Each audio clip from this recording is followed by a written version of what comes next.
आज पढ़ेंगे दो बैलों की कथा व्याख्या भाग 3। हीरा और मोती एक नई चुनौती का सामना करते हैं जब उनके सामने एक विशाल और भयंकर सांड आ खड़ा होता है। सांड की ताकत को देखकर दोनों घबरा जाते हैं। उन्हें यह एहसास हो जाता है कि सांड से न भिड़ने पर भी उनकी जान नहीं बच सकती। इस संकट की घड़ी में दोनों मित्र आपस में विचार विमर्श करते हैं, जिसमें उनके स्वभाव और सोचने समझने की गहराई स्पष्ट होती है।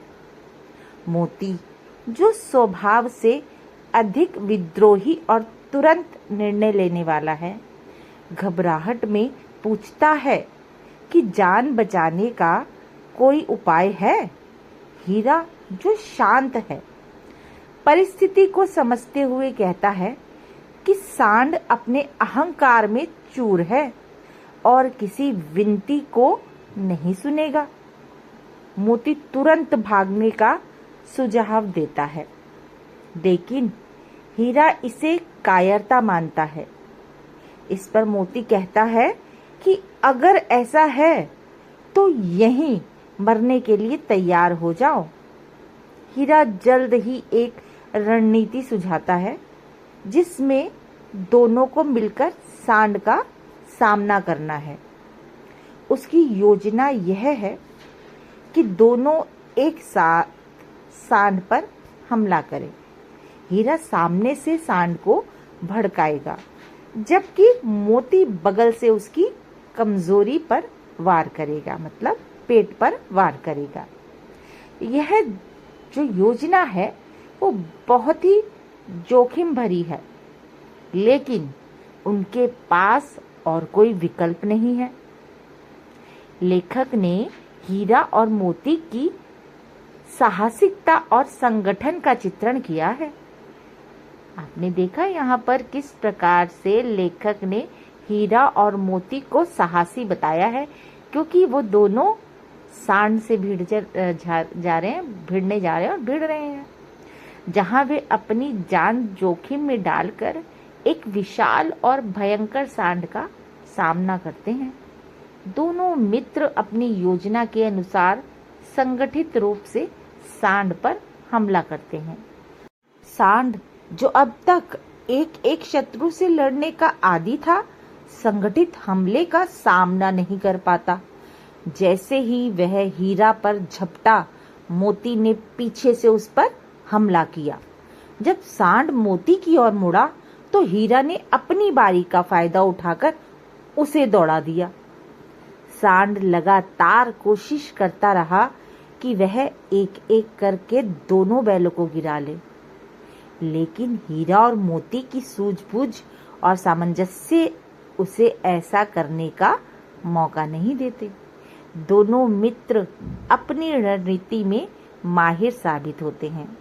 जब सांड ने हीरा को निशाना बनाने की कोशिश की तो मोती ने उसका ध्यान भटकाते हुए उसकी बगल पर हमला कर दिया।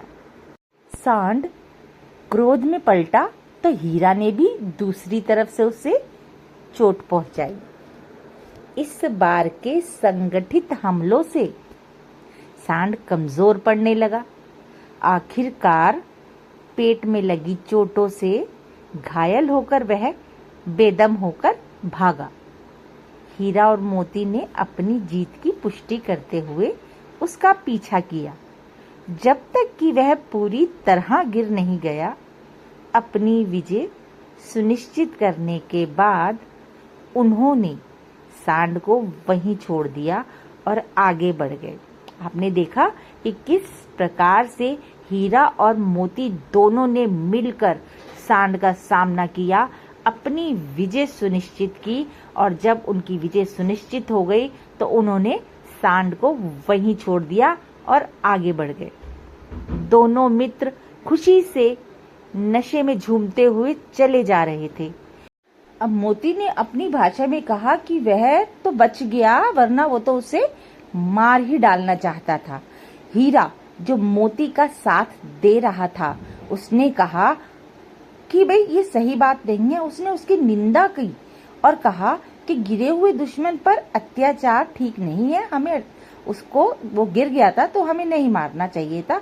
फिर मोती ने अपने विचारों को और जोर देकर कहा कि दुश्मन को ऐसा मारना चाहिए कि वह फिर कभी उठ ना पाए। मतलब उसने कहा दुश्मन को मारना ही चाहिए, क्योंकि दुश्मन पलट के वार कर सकता है अगर उठ गया तो। बातचीत करते करते उन्हें भूख लगने लगती है और अचानक वो दोनों एक मटर के खेत के पास पहुंचते हैं।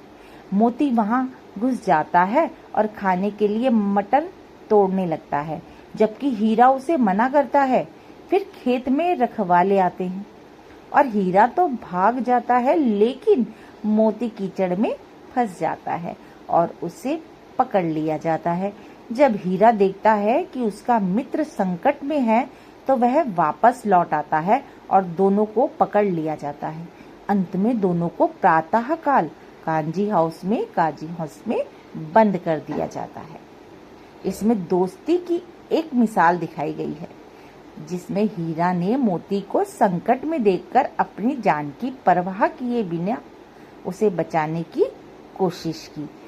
तो आप भी ऐसे ही बनिए बेटा। कभी आपका मित्र, कोई दोस्त अगर मुसीबत में होता है तो हमेशा उसे मुसीबत से बचाना है, संकटों से बचाना है, ना कि उसे मुसीबत में छोड़ के वापस आ जाना है। तो मित्र, सच्चा मित्र वही है जो मुसीबत में अपने मित्र की सहायता करे। और यहाँ पर भी आपने देखा कि दोनों ने दोस्ती की मिसाल कायम की।